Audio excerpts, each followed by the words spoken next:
Thud. Brandon landed on the ground with a loud thud. Celine had not held back when she attacked this time. She was completely infuriated, and since Olivia was no longer in her way, she took the opportunity to vent the anger that was in her heart as well as the fear that she was having. Though, just like Jack, she thought that direct death was just an easy of a punishment for the person that had shot a bullet at the person that she loved the most. Olivia on the other hand was dumbfounded by what she was seeing. Although she had already gotten broken bones due to the kick that she attempted to block from Celine, she had never expected that Celine was just that strong. What she didn't know was the fact that Celine had gone easy on her, and when she got to Brandon, she didn't even think of holding back her attacks at all. What she did was to avoid the vital areas that would kill Brandon, accidentally. But who the heck said that the guy was going to live after what had happened there on that day? They are so strong, Olivia exclaimed in her heart. At the same time, a fiery passion lit up in her eyes as she looked at the duo that were throwing Brandon around as if he had no weight. She was someone that had been practicing how to fight since she was young. So, she wasn't that much surprised that Jack and Celine were strong. What surprised her was the fact that they were just strong beyond her expectations. At the end of the day, the two of them, Celine and Jack, were younger than her. So, according to what she had expected, it was that they were not that strong as compared to her. At this moment, she had completely forgotten about the fact that she was trying to save Brandon from the fate that was awaiting him. What she knew was the fact that she would not be able to stop them even if she wanted to do so. In the end, she decided to do what she could at that moment, that was to watch the display that the two were putting on in terms of strength. Although she could have used her gun to stop them, she wasn't as impulsive as Brandon. What's more, Brandon's current situation was caused by the fact that he had shot at the two of them when they had not done anything that had warranted the use of the gun on them. On the other side, Jack and Celine cared nonetheless about what Olivia was thinking. As long as she didn't interfere, then they would not care about her. They were so into punishing the person that had nearly caused them to lose the most important thing in their lives. Jack's fury was still at the top. It had yet to be vented even though he had already beaten Brandon to a pulp at this moment. The guy was barely breathing at this point. As for the pain that came from the bullet that was still in the muscles of his shoulders, that was the least of concern to him. By now, he had already confirmed that he actually wasn't invincible when he faced the bullets. Just the thought of this made him think of some crazy things. At this point, he was thinking that he would have to make sure that he used the system to the maximum so that he could make sure that he got something like the body strengthening solution that he had gotten from the system. In this way, not only would he be stronger than he currently was, but he would also be able to make Celine the same. In this way, if the military didn't use the missiles, then they would pretty much invincible. Though, that was not the end of it all. He wanted to make sure that they could be even invincible to the missiles. This was something that he was looking forward to due to the fact that the system had mentioned something in the lines of a millennium and so on. Celine on the other hand had finally vented her anger, though she had yet to completely do that as she would only calm down when she had finally dealt with Brandon, by completely making sure that he was no longer in this world with her. At this moment, she looked at Jack who was looking at her, standing just beside her, in front of Brandon who was sprawled on the ground. The guy had already gone through a lot of beating in the few minutes that the two of them had been venting their anger. "Jack, are you okay?" Celine looked at Jack as she asked, concern clear in her eyes. She had finally vented the anger that was in her heart. Her initial intention when she attacked Brandon was due to the fact that he was still having a gun in his hands. She didn't want him to shoot again. And the moment that she saw that Jack was moving around and beating Brandon, she had finally calmed down a little and decided to continue beating the cause of the pain that her love was experiencing. "I'm okay, for now at least. But I will have to do a lot of things later to make sure that something like this will never happen again." Jack nodded his head as he looked at her. Celine squinted her eyes as she stared deep in his eyes. She could see that he was sincere with her, just like he had always been with her since they were young. Celine then shifted her attention to the shoulder that was shot. Her expression tensed up when she saw that the wound was still bleeding, heavily at that. Without saying a word, she went ahead and used her strength to tear the shirt at the area where the wound was at. Jack didn't say a word about what she was doing. He could already tell that she was very concerned about him. This was already something that he was happy about. When the wound that was caused by the bullet was exposed to her, Celine flinched. She felt her heart tightening. It was as if she was the one who was experiencing the pain that came from the bullet wound. Without saying much, she tore apart the sleeves of the tracksuit that she was wearing. After that, she used the torn piece of clothing to block the bleeding that was still ongoing. And what she didn't know was the fact that, the way that Jack was bleeding was at a low level as compared to those that were inflicted by the wounds caused by the bullets.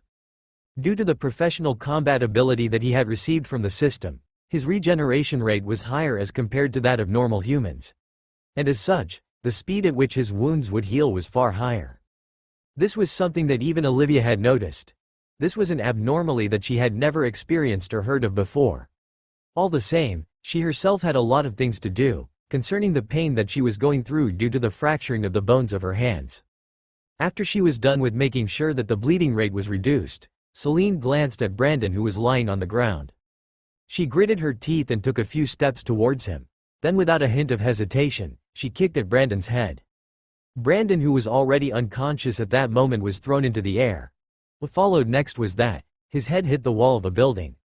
Without any suspense, his skull cracked a little, and what followed next was that he stopped breathing. He was dead. Jack had already noticed what Celine was going to do. Although he would not have wanted her to have blood on her hands, he knew that this was something that was inevitable to happen. It would be better if she got used to doing this as early as now, so that in the future, in case there was a need for her to take the drastic action of taking someone else's life, she would not hesitate. After she was done, Celine was surprised that she didn't feel that much even after she knew that she had taken someone else's life. At that moment, she was simply chanting in her heart that, whoever it was that dared to try to take the life of the person that she loved the most, that person was qualified to undergo the most painful death that she could grant at that moment. Jack took a step forward when he saw that Celine was in a daze. Then, without uttering a single word, he took out the body strengthening solution that he was having on him and fed her. She was still having the injuries that she had suffered during their sparring moment. Since he had decided not to be holding back at that moment, he had done a lot of damage to her. But he had made sure that all the injuries that he had given her were just scratches, none of them was something fatal. Celine accepted the feeding. After that, she immediately felt revitalized. The injuries that she had suffered due to the fighting, as well as the overexertion that she had done when she was attacking Brandon, waned off. She took a deep breath as he leaned back on Jack's shoulder. At the same time, she took out the body strengthening solution that she was carrying on her, and fed it to Jack in return. When Jack was taking the solution, he gritted his teeth before he pushed aside the clothing that Celine had used to seal the wound. After that, he dipped his finger inside the wound and pulled out the bullet. This was so painful to him, but he managed to get the bullet out of his body without making a sound. After he was done, he felt the wound that was on his shoulder heal. He then took a deep breath as he looked at the small bullet that was in his hand. In the end, he decided to keep it as this was the first thing that had wounded him to this extent.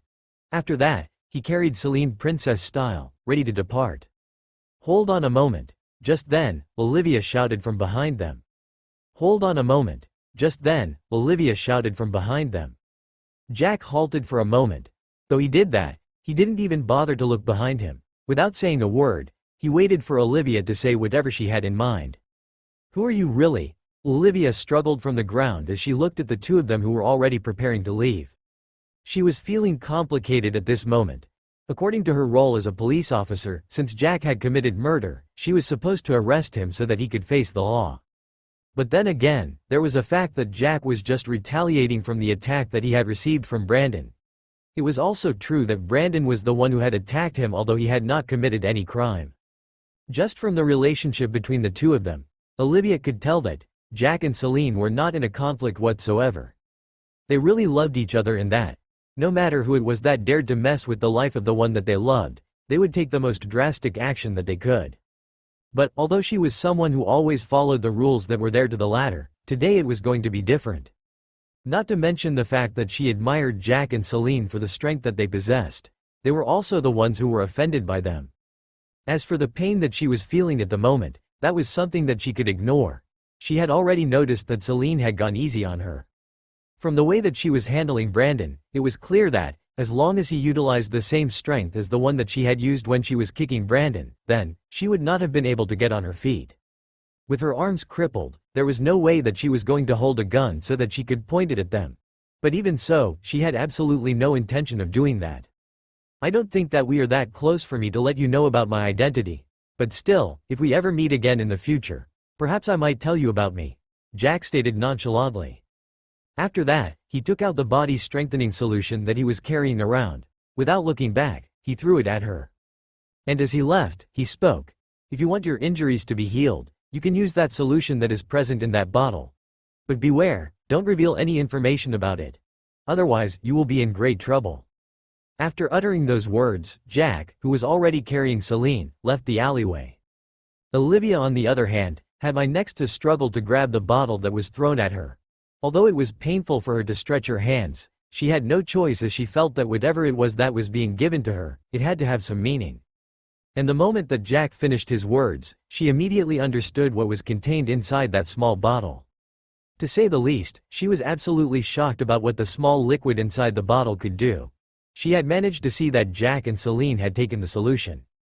She was curious about what it was that they had taken initially, but she knew that something like that was an absolute secret that people would not reveal. That was the exact reason as to why she didn't question Jack about it. She didn't expect that Jack would actually hand her a sample. She stared at Jack's back till he disappeared. After that, she withdrew her gaze as she focused on the small bottle that she was holding in her hands. Although there was a hint of hesitation in her eyes, she gritted her teeth as she opened the cork of the small bottle before gulping the whole solution inside her mouth. She had been thinking about bringing the small bottle back to her father so that they could investigate about what was present inside it. But when she thought about Jack's warning, added to the miraculous effect of the small solution contained inside that bottle, she had no choice but to take the solution at that moment. Just as she was thinking about what the effects of taking the solution were, she suddenly felt a surge of warmth coursing through her body.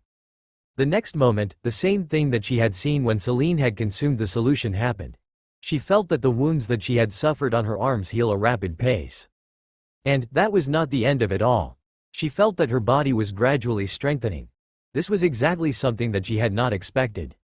Her eyes widened in surprise. At the same time, she couldn't help but think about Jack. She wondered what kind of figure he was that he could possess something as magical as the liquid that she had drunk. In the end, she could only sigh. She finally understood the reason as to why Jack had warned her not to let others know about the solution.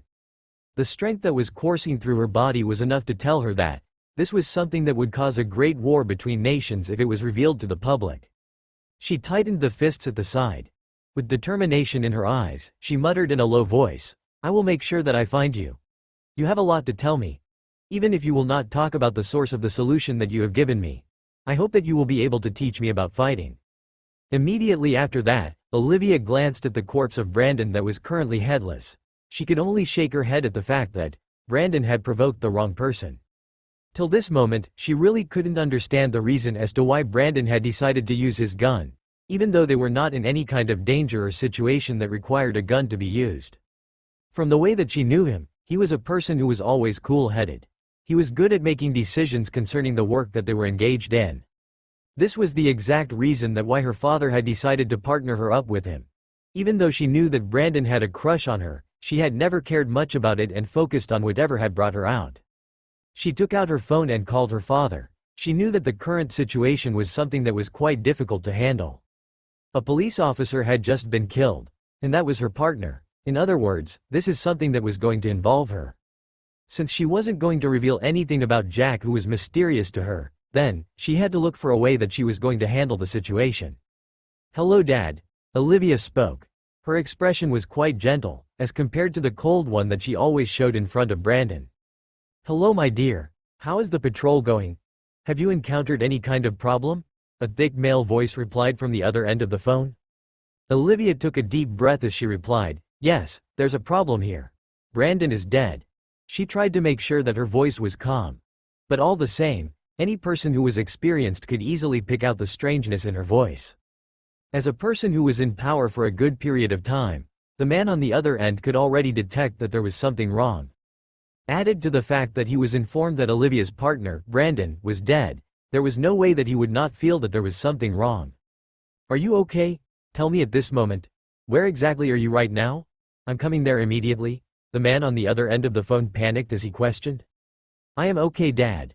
I managed to find Brandon in an alleyway. He was murdered by the time that I arrived." Olivia had already created a story that she was going to tell. Since there was no that she was going to reveal the presence of Jack or his actions, that was unless she had finally managed to know his identity, then she was better off telling a few lies. She went ahead to explain about how Brandon had been acting weirdly. During the time that they were on patrol, they had managed to see a few crooks who were causing trouble. They went ahead to deal with them. But it was also at this moment that Brandon moved away from her. A few moments after he had left, she heard the sound of a gunshot. She had no choice much to abandon the crooks to go over and see what had happened. When she rushed to the scene, she didn't fight anybody else there other than the dead corpse on the ground.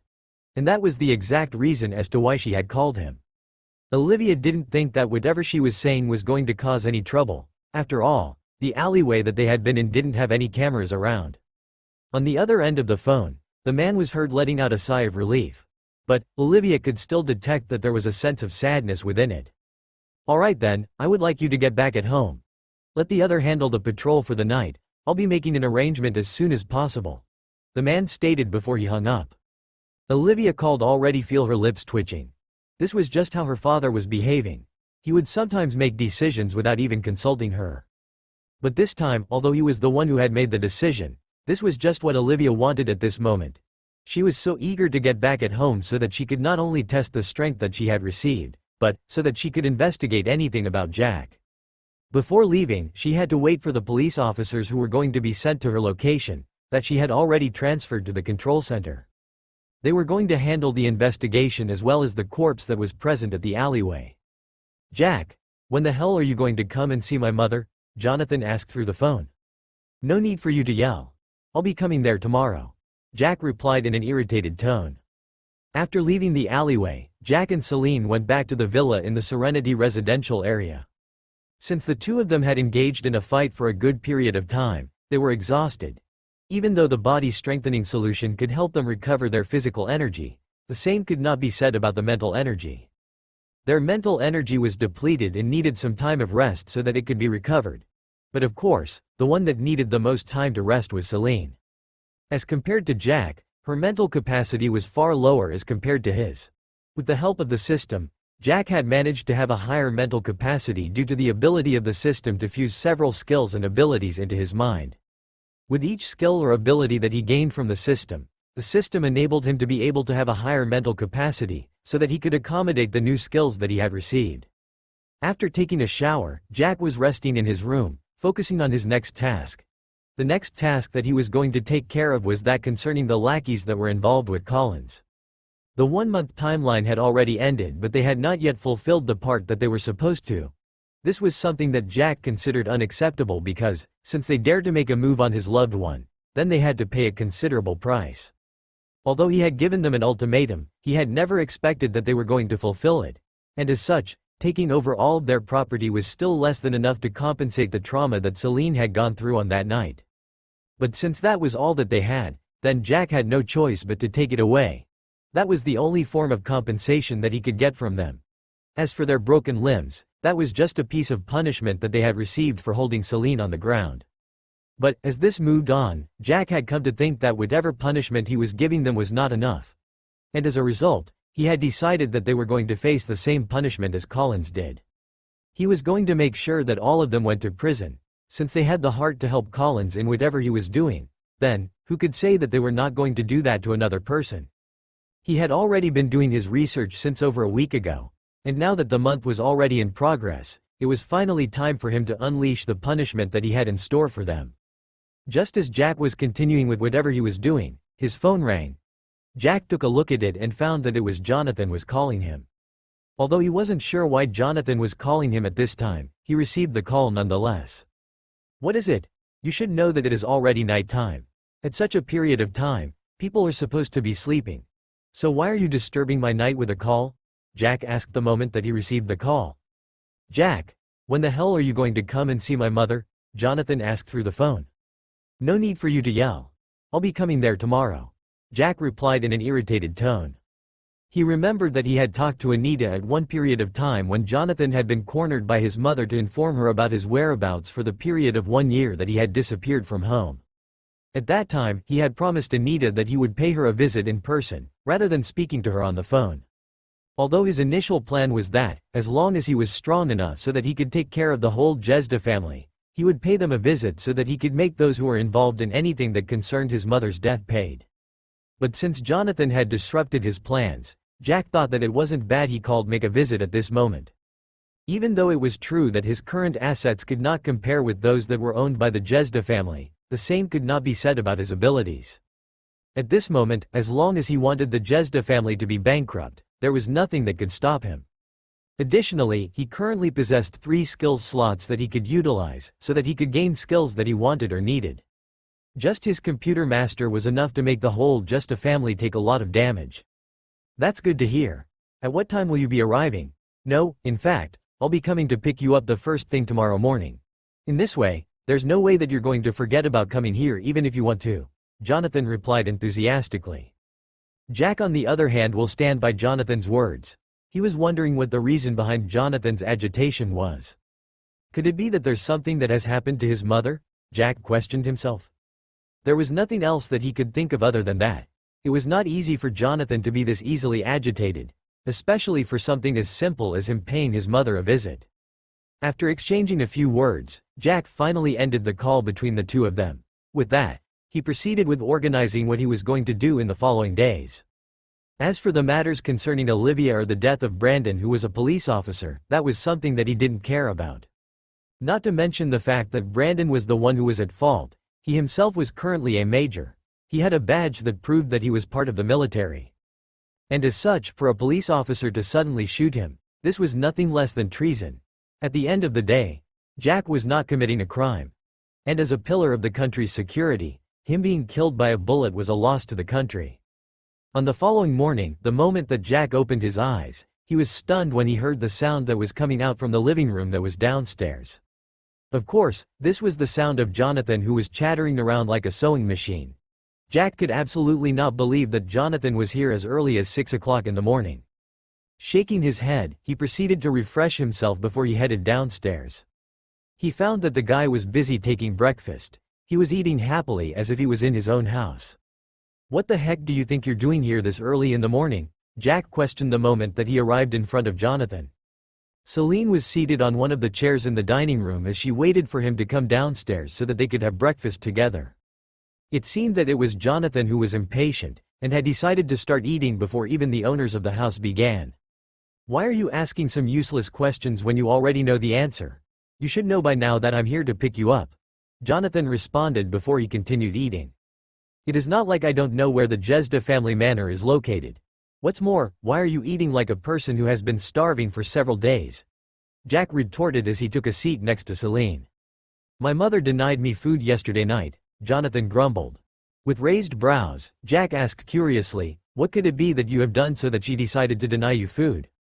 "Of course this is all related to you. She kept on telling me to tell you to come and pay her a visit. But all this while, you have been ignoring me. I tried several times telling you that my mother needed to see you as soon as possible. And in the end, you always turned me down, claiming that you were busy with something. This time, I'm not leaving, not unless I leave here with you," Jonathan stated as he looked at Jack with begrudged look. He was actually blaming Jack for all the sufferings that he had undergone. It was not that he had been denied food by his mother during the previous night only, but instead, she had always been doing this since the first time that Jack denied going back to see Anita. It is not that Jonathan could not go out to eat, it was just that, it was a completely different feeling eating his mother's cooked food and eating the one that was cooked in the restaurants or hotels. "You're talking as if I cannot kick you out of here if you don't want to get out yourself," Jack snorted. Then he continued, "Additionally, you actually have the guts to blame me, when you were the one who introduced me to your mother before the time that I had planned to visit her." Jonathan was rendered speechless for a moment as he didn't know what to reply to Jack's words. Whatever Jack had stated was actually true.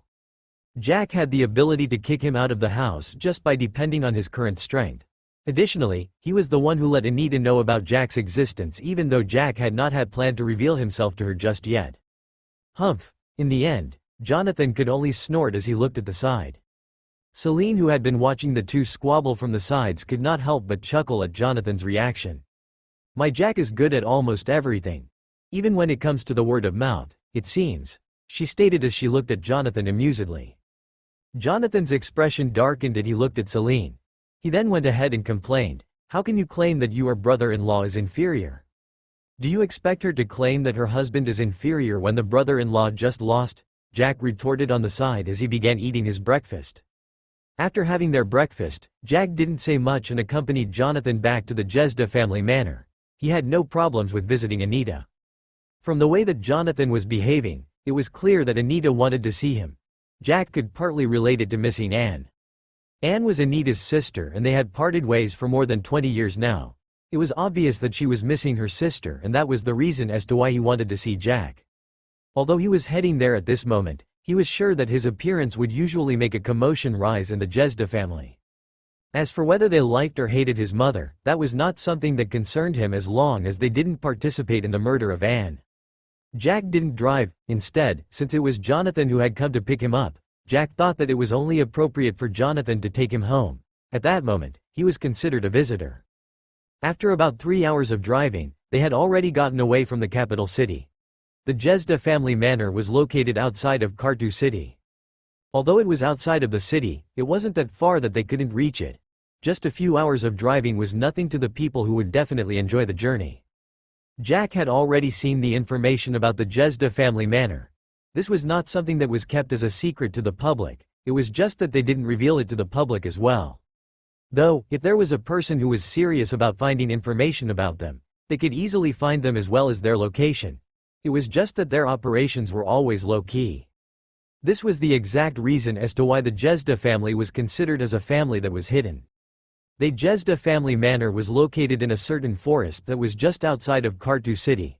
The road that led to the family manor was located in between the forest. The forest was quite huge for the central province.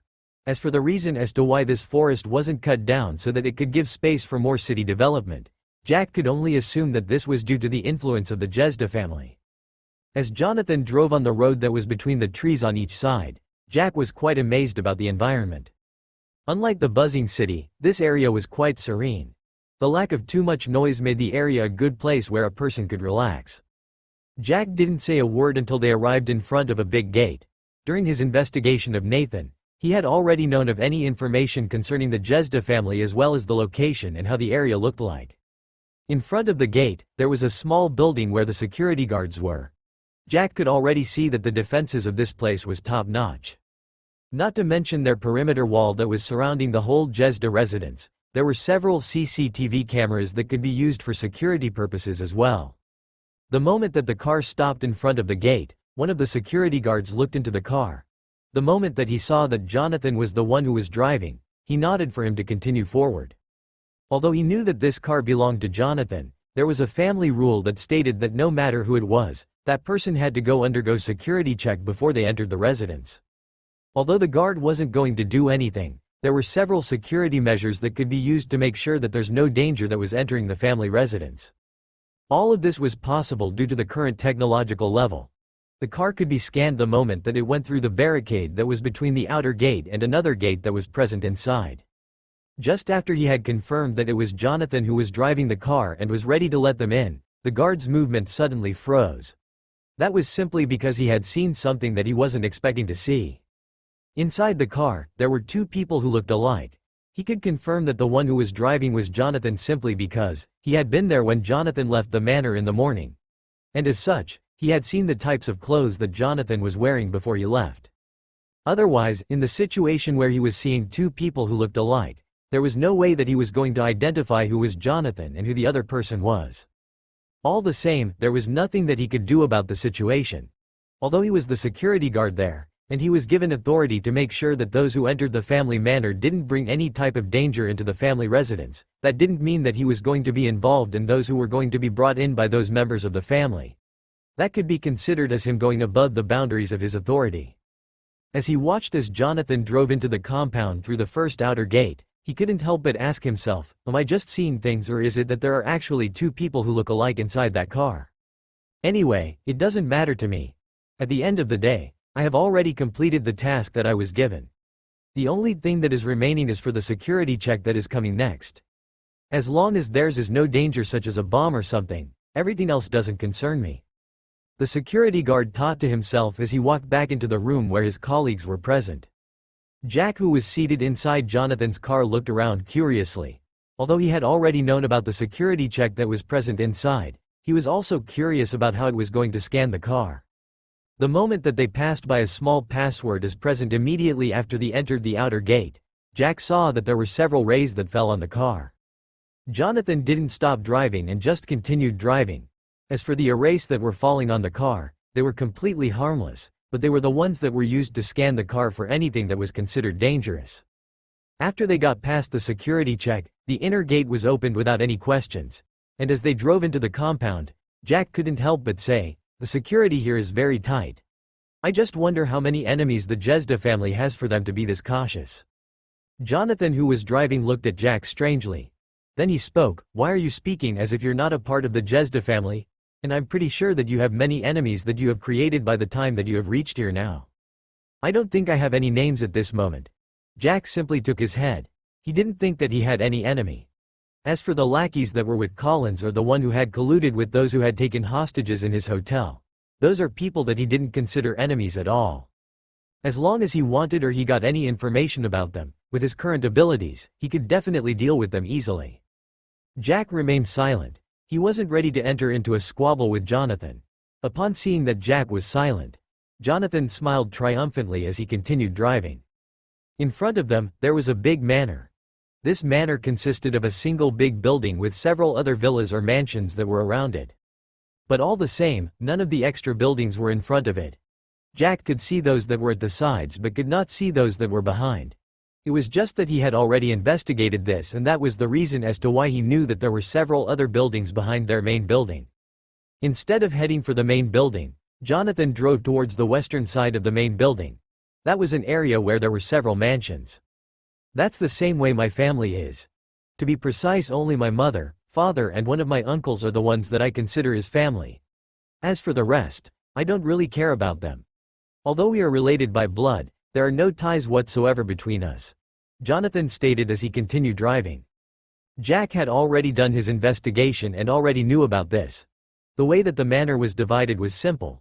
A long period of time before, the Jezda family had a total of 3 brothers. They were the ones who had started the whole family empire. When they were building the residence, they had decided to settle on the 4 sides of the compass directions. But since the main building was surrounded at 3 sides, they had decided that the person who was going to rule the family was going to occupy the center building. Anne and Anita's ancestors had occupied the western wing of the main building, and their elder brother at that time was the one who had occupied the main building. This had been always the way that things were in the Jezda family. The line that took control of the family was the one that settled in the central building.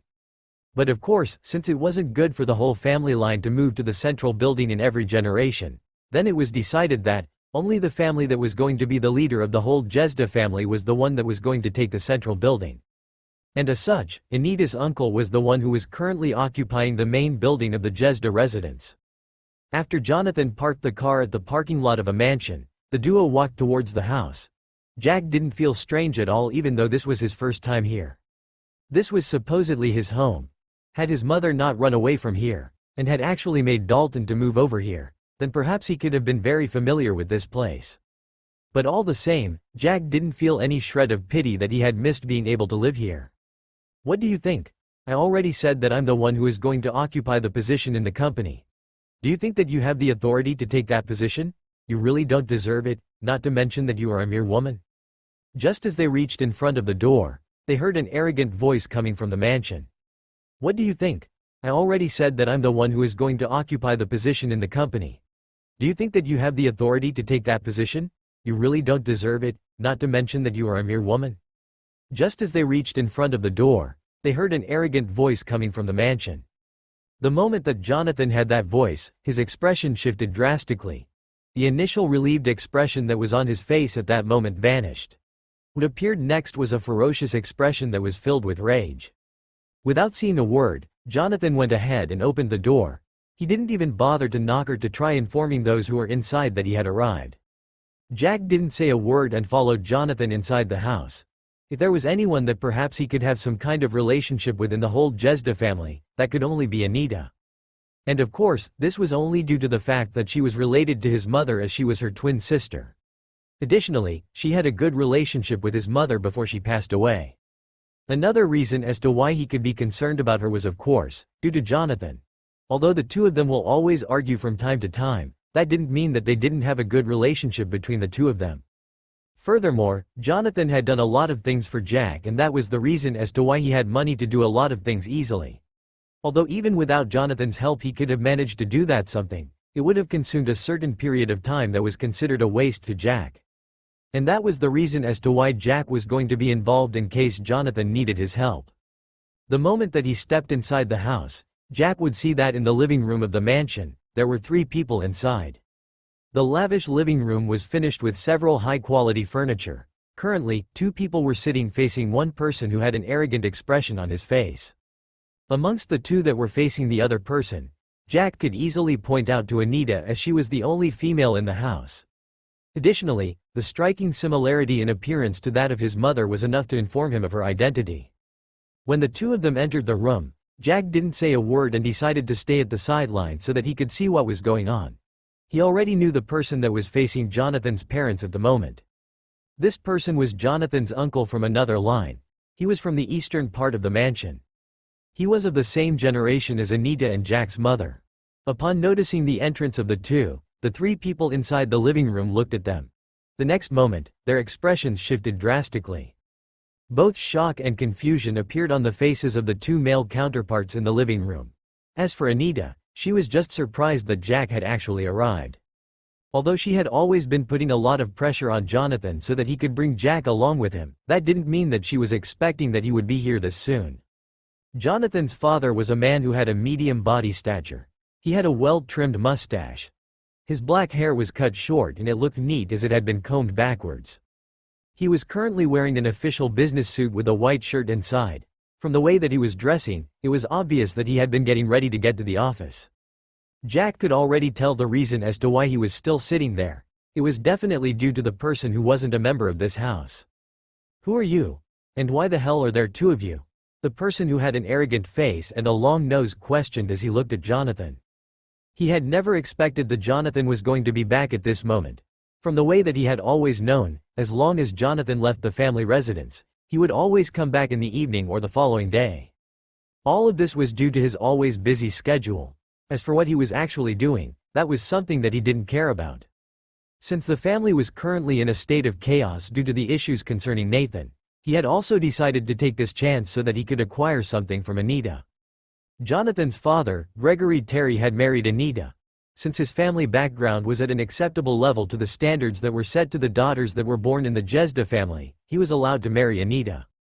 But of course, if the family background that the man came from was at a lower level as compared to the Jezda family, then it was required that the man was married into the family and not the other way around. This was the exact reason as to why Gregory was currently present in the Jezda residence.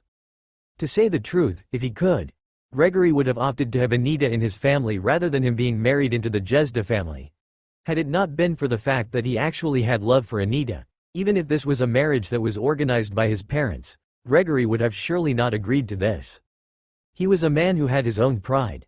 Had it not been for the fact that, had he not agreed to the condition that he was supposed to be married into this family, he would actually lose the person that he loved, he would have opted for another solution. Currently, the long-nosed guy was here because although Gregory was accepted into the family, that didn't mean that he was favored. In fact, amongst all the son-in-laws of the Jezda family, he could be said to be the person with the lowest status. That was simply because his family background was currently the weakest amongst all the son-in-laws. Since Gregory wasn't favored in the family, the long-nosed guy had decided that he could perhaps use this chance to acquire a few shares or properties from the hands of Anita. As a male child, he was obviously favored as compared to Anita. As long as he gave out a reasonable reason, he was sure that the family was going to grant him whatever he wanted. What he had come over to do today was simply pressuring Anita. What was going to follow next was a few plans and schemes that he had already organized. Know that the family was in chaos due to Nathan, he was simply going to use the storm to hide his actions. In his family, there were over 4 boys. And amongst all of them, he was the least favored. This was the exact reason as to why he was the one who had the least amount of assets or things that were under his management. This was of course something that he didn't like at all. He had looked into the family and saw that the only person who he could exploit and get a few shares or family property from was Anita. And of course, he wasn't doing this all alone. He had already orchestrated a plan and had invited someone to help him. It was just that the part of the plan where that person was going to come in was not here.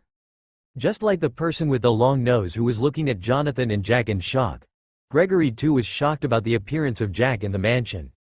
Unlike Anita and Jonathan, Gregory had completely no information about Jack's existence. After looking at Jonathan and Jack for a while, he shifted his gaze to his wife Anita, waiting for her explanation. "I give you a lot of respect. But who the heck are you to think that you can actually come over here and shout as you like? Not to mention that you are not someone from the western wing of the family. You actually there to have the girls to say that my mother doesn't have the authority or ability to possess what she currently has?" Jonathan shouted as he looked at the long-nosed guy. Currently, he was really enraged. Had it not been for the family rules as well as the fact that the person who was seated in front of him was actually a senior to him, he would have rushed forward and beat the guy into a pulp for daring to shout at his parents. "Jonathan, watch your mouth when you're speaking to your seniors. Additionally, I just asked a DMN question. And I am expecting answers from you, not questions," the long-nosed guy said with a frown on his face. He was completely displeased despite the fact that he was currently panicking inside. He knew Jonathan all too well. In fact, there was nobody in the family who didn't know about Jonathan. Jonathan was someone who many people didn't want to mess with because he was the person who had the highest shot was being the family head. But since he was desperate, the long-nosed guy had decided that he could only bite the bullet and target Anita. That was the exact reason as to why he had decided to come over as soon as he got the information that Jonathan had left the family residence. Jonathan's anger ignited further as he heard what the long-nosed guy said. He really wanted to rush forward and beat this guy up. He was just about to speak when suddenly Anita spoke. "So, you are Jack." "So, you are Jack." When he had her words, Jack let out a smile as he replied, "That's me, Aunt. You look no different as the time that I saw you on the video." Anita continued with a smile on her face. And although she was trying to hide it well, Jack could already perceive that she was feeling sad. This was something that didn't surprise him because he knew that his appearance reminded her of her sister. Having been separated for over 2 decades, it was just normal for her to feel sad after knowing the fact that her sister had passed away already. As for Anita, she completely ignored the gaze that she was receiving from her husband. As for the girl who had come over to cause trouble, she had never taken him seriously at all. According to her, the guy was just going to blubber around her before he finally leaves empty-handed. She had never thought that the person was really going to take whatever she had in possession at all. Perhaps this could have taken place if Jonathan was not around, but now that Jonathan was back, she wasn't afraid that there's anyone who could beat him. This was the confidence that she had in her son. "Come and take a seat." Anita smiled as she stood up from her seat and welcomed Jack. Jonathan on the other hand had a shift in his expression. He couldn't talk but think that this was just too much. Weren't people just favoring Jack too much? Not to mention Celine. Even his mother was now favoring Jack? All the same, he decided to put that aside as he decided to focus on the person that had come over to cause trouble. This was something that he had to deal with as soon as possible so that he could get rid of the foul air that was in the house. "Since you are not welcome here, why don't you leave?" Jonathan asked coldly as he looked at the long-nosed guy. "What do you mean that I should leave? Not to mention that I am your senior, and I am here to pay a visit. I have just asked you a question but you have not answered," the guy sneered. But all the same, he was no longer arrogant as he was before Jack and Jonathan came in. This was such a drastic change because he knew the position that he was in was not favorable as long as Jonathan was present. With Jonathan's abilities, it was a sure bet that the family elders would not dare to try causing trouble for him considering that he was someone who had a good chance of taking over the position of the family head. Someone like Jonathan was very valuable to the family considering that the elders were nearing their end. They had been in the position of the family elders for a good while now. They were supposed to have abdicated their position during the past generation. But due to Anne, they were left with no choice but to continue holding the position so that the family rules could be followed to the latter. "I don't think I have any obligation to answer to any of your questions, and since I have stated that you are not invited here at the moment as we are going to deal with something private, I would like to ask you to leave." This time, as Jonathan spoke, he had a threatening gaze fixated at the guy. The guy, although he thought that Jonathan would not actually there to make a move on him, he had no choice but to get on his feet. To say the least, he was intimidated by Jonathan. Jonathan was well known in the family as the person who usually used his fists if there was a need for him to. Knowing very well that Jonathan was well versed in combat abilities, he had no intention of trying them out himself. Although it was true that the family rules would protect him, that was only if there was evidence that proved that he was the one who was at the receiving end and not the other way round. The fact that he was currently present in Jonathan's house was enough to make him at a disadvantage during the judgment. What was he doing there if he was not invited? There was yet another fact that he was only a single person while inside this room. There were 4 people who were not on the same side as him. With a snort, he left after glaring daggers at Anita and Gregory. As for those who were the receiving end of the glaring, they completely ignored him. After the guy left, Gregory could not hold it anymore and asked Anita, "Do you mind introducing me to this guest of ours?" "Oh, I never thought that you were interested." Anita, who was just chatting with Jack, shifted her gaze towards him as she spoke sarcastically. "What do you mean that I'm not interested? What part of me shows that I'm not interested?" Gregory asked as he looked at Anita with a stern gaze. "All right, I'll do the introduction." Anita rolled her eyes at him before she looked at Jack. "Jack, this is your uncle and my husband Gregory." "Gregory, this one here is Jack. He is my sister's son." Jack got to his feet and extended his hand for a greeting. Gregory received the hand and shook it. At the same time, he looked at Anita and asked, "By your sister, do you mean Anne?" He knew about Anne. During the time that he was dating Anita, Anne had yet to leave the family. He had met her several times and they had made an acquaintance. "How many sisters do you think I have?" Anita questioned. Although he had a hunch about this, Gregory was completely surprised. He looked at Jack and he could see the semblance that he heard with both Anne and Anita. "And where is Anne?" Gregory asked.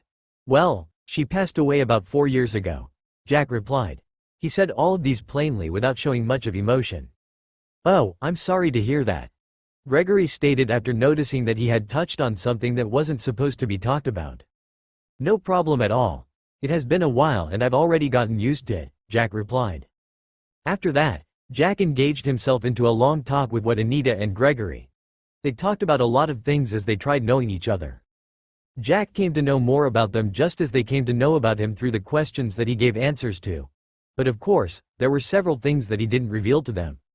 It was not like you had to say anything or had to reveal any secrets that he had to them simply because they were related. There are things that even Celine didn't know about despite the fact that she was his wife-to-be. Jonathan on the other hand couldn't help but sulk on the couch as he looked at the 3 people who were engaged in a conversation. They were talking and laughing at each other while completely ignoring about his presence as if he never existed at all. His lips couldn't help but twitch at that. In the end, he could only check his head before he got up and headed for his room that was located on the 2nd floor of the mansion. After about 30 minutes of chatting, Gregory finally bid his goodbyes as he left for work. He had a lot of things to do considering that there were several things or businesses that were under his management as a son-in-law of the Jezda family. This was something that all the son-in-laws that were married into the Jezda family had. They were given several businesses that were under the family for them to manage. But of course, this was something that was not done blindly. Only those who had capabilities were the ones that were given the opportunities to keep more. If one of the son-in-laws was just a wastrel, then he might end up with nothing at all. This was just how the family worked. On the other hand, after Gregory left, Jack continued spending time with Anita. He chatted with her and discussed a lot of things concerning his mother. It seemed that after Gregory left was when Anita had gotten a freedom to ask about her sister. She could finally show her saddened emotions. In the end, Jack spent the whole day there. It seemed that Anita had enjoyed his company because he reminded her of her sister. When it was evening, Anita had wanted Jack to stay over but Jack refused. He still had other things to do. Additionally, there was a round trip that he had to do with Celine for her training schedule. Left with no choice, Anita could only agree. "You should remember to pay me a visit more often," she stated as she looked at Jack who was standing at the door ready to leave. "Don't worry, Aunt. I'll make sure to pay you more visits as long as I am free," Jack replied with a smile on his face. "Okay then, have a safe trip," Anita stated. After that, Jack, who was accompanied by Jonathan who was grumpy, left the mansion. They got into the car and Jonathan drove away. Somewhere else in the Jezda manor, 2 men were facing each other. One of them was the long-nosed guy and the other was a man who looked to be in his late 40s. "So, you are trying to tell me that there is another person other than Jonathan?" Nathan asked as he looked at the long-nosed guy. At this moment, his expression wasn't good at all. He was currently under house arrest. This denial of freedom was something that he never liked at all. Now only people could come to see him and not the other way round. Nathan had been in his villa all this while ever since the day that he was forbidden from leaving it. Although he had yet to leave the room, that didn't mean that he wouldn't leave if there was a chance that he could. As usual, a big family was always full of schemes. And this was already one of them. The long-nosed guy was here because this was actually part of his scheme that he was currently planning. Since he saw that he could not make a move on Anita and Jonathan with the family's current situation, he decided that he was going to find someone that would do the work for him. What he currently wanted was to make sure that one of the companies that was currently under Anita's family management underperformed so that the family elders would shift the management to another person. And of course, he was the person who was going to be chosen. He had already made enough plans for that. What he wanted Nathan to do was simply to do something that would make sure that the company would underperform. As for the method that Nathan was going to use, that was actually none of his concern. He knew nothing all too well for the fact that he was a person who was always scheming and could do anything. Although he was currently on the house arrest, that didn't mean that he had lost connections that he had outside. What the long-nosed guy wanted was simply to use the connections that Nathan had to fulfill what he wanted. If the family went on to investigate about what had occurred, all the blame would fall on Nathan. As for him, he was the one who was going to benefit without even lifting a finger. Nathan could of course tell that there was a reason behind why this guy had come over to see him. He wasn't gullible enough to believe that there was anyone in the family other than the wife and children that he had that really cared about him. But right at this moment, he really didn't care about what this guy was here to do or what his purpose really was. In his current situation, he had really lost a lot. Not to mention the assets and the power that he had accumulated in the family over the decades that had gone by. He had lost even the chance that he had to the position of the family head. Although the position was just indirect, he still thought that it was valuable enough for him to hold the power considering that his son Arthur wasn't someone who could make decisions. Being the mastermind who was doing things from the darkness, that was just how he had initially planned to do things. But all of this had been foiled by Jonathan, or so he believed. And as such, the current hatred that he had towards Jonathan was something that was incomparable to any that he had felt ever before.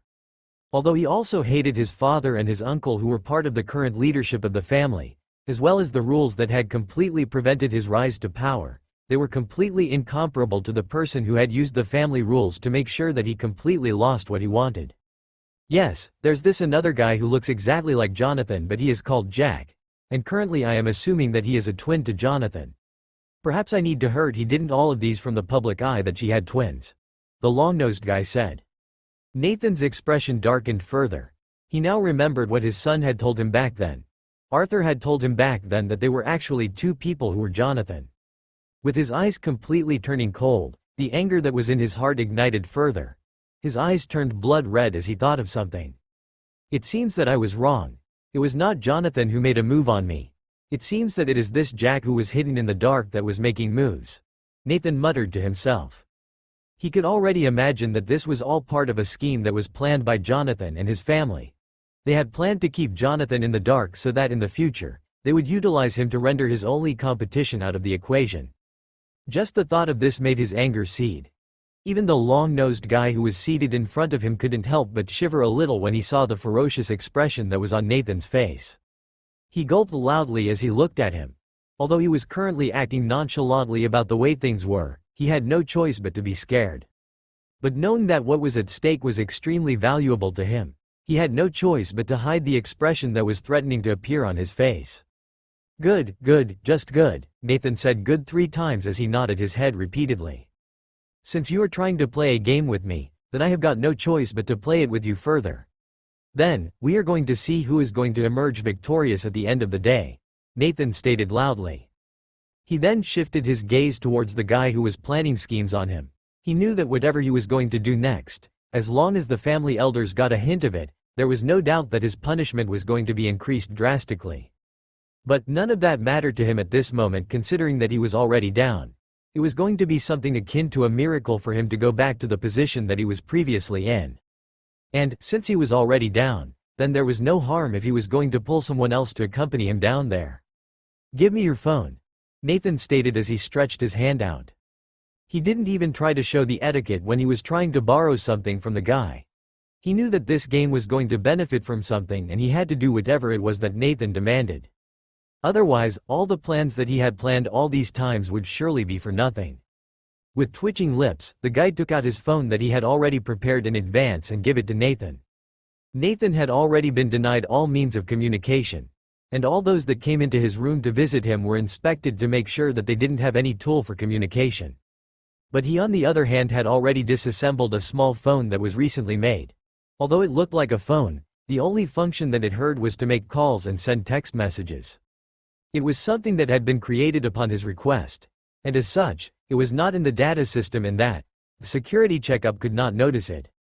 Nathan received the small cell phone that had been connected together by the guy before he dialed a number. Although the family had made sure to deny him all means of communication, that didn't mean that he was going to forget the numbers that he had already memorized. After dialing the number, he made a call. When the call was received, Nathan spoke. "Gilmore, I would like you to do something for me." Nathan spoke a lot about his plans that were supposed to be carried out. He didn't even try hiding what he was saying to the other person from the guy in front of him. After a long 30 minutes of talk, he finally summarized whatever he had and ended the call. "I will be remaining with this phone for the time being. I need to make more preparations," Nathan stated as he stared at the guy in front of him. The long-nosed guy thought about it for a moment before he nodded in agreement. He knew that some things and plans had to be made for a good period of time before they took effect. And since Nathan was going to make a plan that involved a member of the Jezda family, he had to make a very thorough plan that would surely work. "Okay then, I will be coming for the phone tomorrow." The guy got to his feet before he left.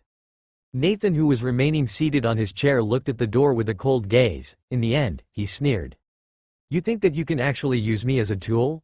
You better think about this twice. You're only starting to do things now, but I am a master in this. Let us just see how this is going to end for you for attempting to do something like that in my face," Nathan thought to himself. During night time, Nathan was sleeping when suddenly, the lights inside his bedroom suddenly lit up. This was something strange. It could have been normal if he was actually living with his wife and children. But ever since he was under house arrest, he had been living alone. Not to mention the fact that it was currently night time, he wondered who it was that had just come over to disrupt his night. Although he was currently under house arrest, that didn't mean that he was going to let just anyone to come and bother him. He opened his eyes as he snorted. "Who the heck do you think you were to come over and disrupt my night inside my own bedroom?" Nathan was forced to swallow the rest of the words that he was intending to say when he saw the silhouette of the person who was standing in front of his door. When the person who was standing there noticed his gaze, he spoke. "Do you remember me?" At this point, there was a chilling smile on his face. When the person who was standing there noticed his gaze, he spoke. "Do you remember me?" At this point, there was a chilling smile on his face. Jack looked at the shocked Nathan with a smile on his face. He had come over a moment after he had separated from Jonathan. Jonathan had stayed over and had supper there. They then went ahead to chat for a long while before Nathan finally decided to leave. As for how Jack had managed to sneak over here even though the security was tight in the Jezda family manor, that was something that related to the skills that he had on him. Not to mention the fact that he was stronger and faster than any normal human. There was also a fact that he actually knew the Jezda residents like the back of his hand. Although in the morning he was curious about the working of the security systems, that was only because he wanted to see the practicality of the things that he had seen. When he was sneaking into the family residence, he had used all the loopholes that were present and easily got over here without anyone noticing him. As for the cameras that could have recorded his arrival, that was something that Jack had left Denali to deal with. With her expertise, even the military had failed to do anything to the editing of the videos that she had done at the Glaze Hotel. He had come over today simply because he wasn't yet done with the vengeance that he had to exact.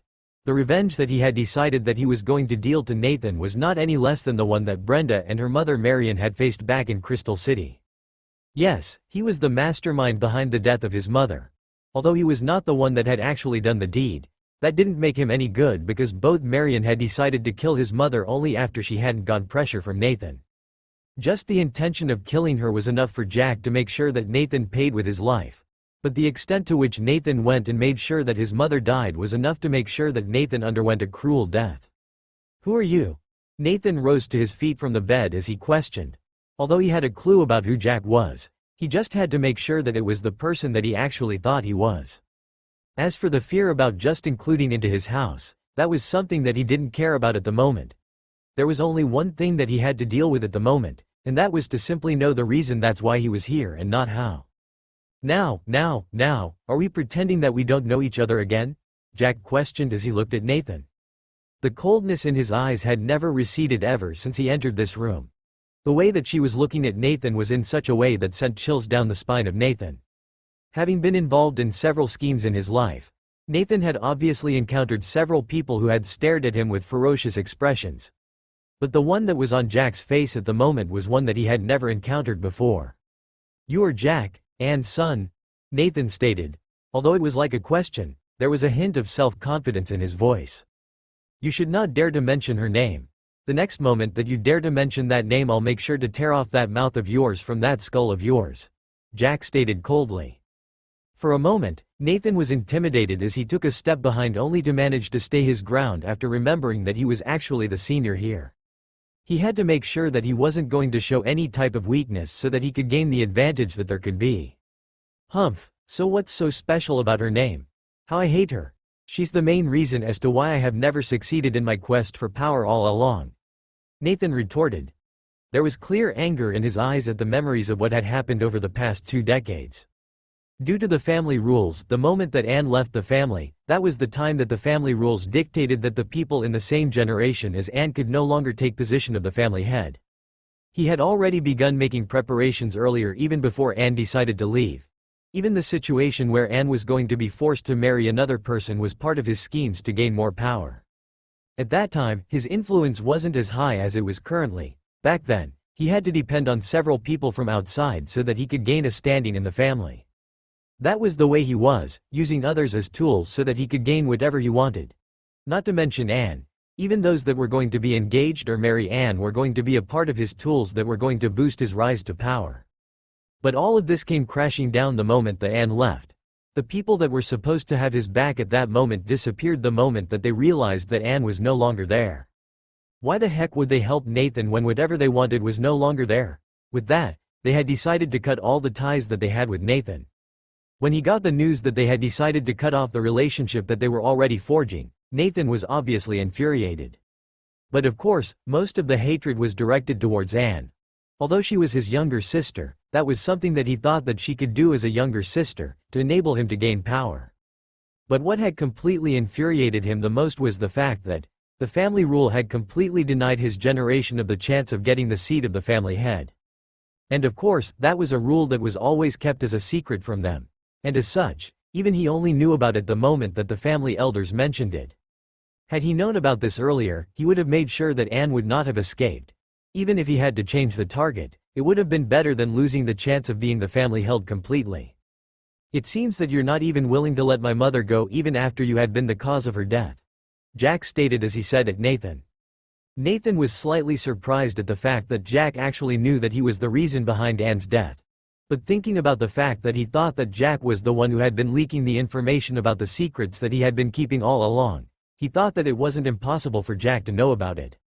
All the same, he still sneered at Jack. With a contemptuous gaze, he spoke, "Had I known, I would have instructed them to kill you as well. Now I'm regretting not killing you back then. Had I known that you were going to cause me this amount of trouble in the future," Nathan lamented. Jack chuckled. He then said, "Well, there's nothing for regrets anymore. It's now time for you to pay for the crimes that you have committed. And I'm going to make sure that you pay for every single pain that my mother underwent." Although he was chuckling, there was nothing but anger on his face. And even without saying another word, he launched himself towards Nathan. Bang! A ferocious sponge landed on Nathan's face. Jack had made sure to control the amount of strength that was behind that bunch of his. And as a result, he only blew Nathan backwards. But all the same, Nathan's nose had been broken. A copious amount of blood began flowing from the nose. Tears had already welled up inside Nathan's eyes due to the sudden pain that he had experienced. At this moment, he actually couldn't understand the situation that he was currently in. "I hope that you enjoy the ride. Don't regret your actions yet, this is just the beginning," Jack spoke before he finally left. Nathan was still lying on the floor even after 10 minutes had gone by since Jack had left the room. He was still holding his nose trying to prevent the bleeding. His mind was racing at that moment. He was wondering on what he was going to do. He wasn't surprised by the fact that he was blown away by a single punch from Jack. This was actually not the first time that you had seen a person with superhuman strength. Even the time that he sent Spider to assassinate Jonathan, He had already done his investigation and knew that the guy was a person with superhuman abilities.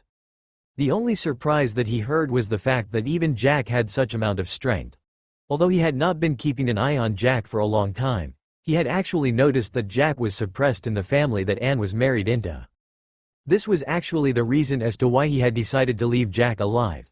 He had thought that the experience that Jack was going to gain from that family due to the suppression that he was facing was going to be enough pain for him to exert his vengeance even though Anne had already passed away. It seems that I have to make contact with them. A person like Jack is not one that can be dealt with easily. Only them, they are the only ones who can actually deal with him, Nathan stated. In his eyes currently, other than they hoped that he heard for his vengeance, there was also a hint of fear at the thought of the people that he was planning to contact. Without wasting much time, he took out the phone that the long-nosed guy had left for him, before he began dialing a number with shaking hands. Although his hands were shaking, there was the determination in his eyes as well as a hint of excitement as he made the call. After he paid a visit to Nathan, Jack's life went back to the way that it was previously. He went on to help Denali in managing the companies as well as making the plans for the future expansion. Considering that he had to monopolize at least 5 industries to make sure that he had completed the system's requirements for the upgrade, he had to lay a bigger foundation than the one that he currently had. As for Nathan, he didn't spare him. At that time, he had only paid him a visit to at least remind him that the house arrest was actually not the end of the punishment that he was going to receive. And true to what he had said back then, Jack had released a lot of information to the police. To make things easier for him to avoid the usage of the connections that the Jezda family had, he had decided that he was going to use the media once again. He had made sure that all types of media platforms had gotten the information about Nathan's actions that completely broke the laws. In this way, after the news was exposed, even if the Jezda family intended to keep Nathan in the family, they would have no choice but to concede to the public outrage. Of course, although he had revealed the information to the media outlets, he had instructed them that they would only release the news when he wanted them to do that. And if they dared not to do as he wanted them to do, he would be left with no choice but to hack their servers once again. Yes, he had decided that he was going to blackmail the guys so that they would do his bidings. With the fear that he had already installed in them the previous time that he had hacked their servers for 2 hours, these media outlets had no choice but to concede to him. At the end of the day, if they refused, they were the ones that were going to suffer the losses. Once Jack controlled the servers and prevented the running of the programs, then the losses that they were going to incur would be unimaginable. Additionally, added to the fact that what he wanted them to release to the public was actually some kind of information about a person that was supposed to face the law, they were going to comply to it anyways. They could take this as an opportunity that had been granted to them. They could twist the facts in such a way that it would no longer be that they were the ones that were being forced to reveal the information, but they were the ones that had gotten the information through their hard work. In this way, they would have soaring reputations that would wash away the humiliation that they had experienced previously when Jack had hacked into their servers. But of course, although they were complying with Jack's demands, that didn't mean that they were not trying to find out who he was. They would never like being controlled like that. Who could tell what Jack would ask of them in the future? What the guys didn't know was the fact that the information that they had gotten was on someone with a big background. Their plans to hog all the credits would surely cause them a lot of problems in the future. Jack had already foreseen that they might actually refuse to do as he wanted at the cost of some losses once they knew that Nathan was a part of the Jezda family. Although it was true that most of the public didn't know about Jezda family, that was only applied to those that were in the lower levels. As for those big bosses, they knew about them. They for sure knew about the fact that these big families could resort to drastic means such as killing if it involved their interests. With that to the side, Jack had continued dealing with a few other things. There was the one that involved the research center, the anti-leukemia pills. Through the influence that Jonathan had, he had managed to help Jack to have the clinical trials go through faster than they should have initially. And as such, by the end of this month, the first batch of the anti-leukemia pills were supposed to be entering the market soon. This was something that Jack was actually looking forward to. Although it was true that the system had already granted him the first income reward in the first month that he had acquired the research center, that didn't mean that he wasn't expecting something soon. Not only would the anti-leukemia pills be the first in the world that could actually grant a person immunity to leukemia, but they would also be sold by only his research center. For the sales that were to come, Jack had already made preparations for this by acquiring a few pharmaceutical companies. Although they were small, that didn't actually matter to him. In the end, all these companies were under the process of being merged into a single entity. With his capital, there would be nothing for him to worry about when it came to competition. Additionally, there was a fact that there were going to be a few more types of medicines that were bound to be found only by him through the system. As such, the pharmaceutical company that would be under him would be granted the monopoly power over those drugs. As for what he was currently doing to deal with Nathan, that was to completely ruin the reputation that Nathan had. And all that information that was present with the media was amongst the ones that he was planning to utilize. What he wanted was not only a painful death for Nathan, but also, even in death, Jack wanted Nathan's soul to be tormented. The torment would of course come from the public outrage that would ensue the moment that they were going to be informed about what Nathan had done. That guy, just to get to the position that he was in before Jack ruined it for him, he had committed a lot. There were many people that had suffered a lot and they would be more than happy if they could see him getting what he deserved. Currently, a week had gone by since all those events had taken place during the week that Jack had paid a visit to the Jezda residence. Jack was now seated in the living room of his villa, facing someone that, although he had expected that he would visit, he was still surprised by that visit. The person that was in front of him was someone that was supposedly related to him. He was his maternal grandfather, Benjamin. To say the truth, Jack had no sentimental value for the grandfather that was in front of him. Although he was his grandfather, the two of them were meeting for the first time. Jack was currently nearing 20 years old. And although the old man in front of him was actually the father to his mother, to say the least, Jack cared nonetheless about him. If truth was to be told, it could be said that he had a grudge with him.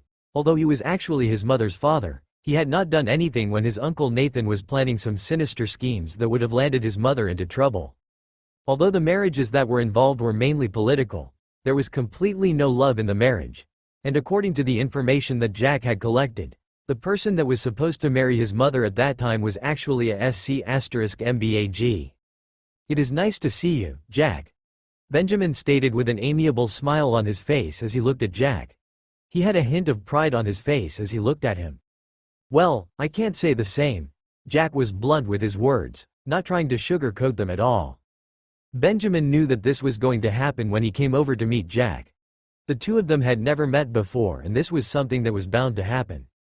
They didn't have any kind of interactions in the past and as such, they were no different from strangers other than the blood bond that they shared. "It seems that you are a straightforward person," Benjamin stated. Without waiting for just to say a word further, he asked, "So, how have you been all this time?" "Fine, I guess," Jack replied sarcastically. He didn't want to believe that the old man before him didn't actually know the situation that he was in before he finally got the system. Since Nathan could actually locate him, there was no way that Benjamin could not locate Anne with all the resources that the family had. Jack had come to realize this after he had done his investigation on the family. He found that even the Alfonso family, his supposedly family, actually had people that were part of the Jezda family. Although they were of the lower status in the family, Jack would tell that in case they wanted to find someone, their low status didn't actually matter. Benjamin could easily pick out the sarcasm in Jack's words. He took a deep breath and spoke, "I am sorry, but I was completely bound by the family rules. Although it pained me when everything that happened, I had no choice. If possible, I really would have done something about it. But as a member of the family council, there was no way that I was going to interfere with something that was prohibited by the family rules." Jack looked at him and snorted. "It seems that the family rules are more important to you guys than the lives of others. You actually knew about what was going to happen but you never made a move to stop it. What is more, it is a fact that you actually knew what Nathan had done but you never punished him. So, tell me, why are you being so insincere?" Jack's anger began boiling again. He didn't like it the moment that Benjamin talked about the situation that his mother was in when the two of them were in the Alfonso family. His mother had been living in the Alfonso family for over 2 decades, and yet, during all that time, Benjamin didn't make any move to help her out. But now, here he was, claiming that he was feeling remorseful about what had occurred. Benjamin looked at Jack and stated after a while of silence, "There are many things that you don't know.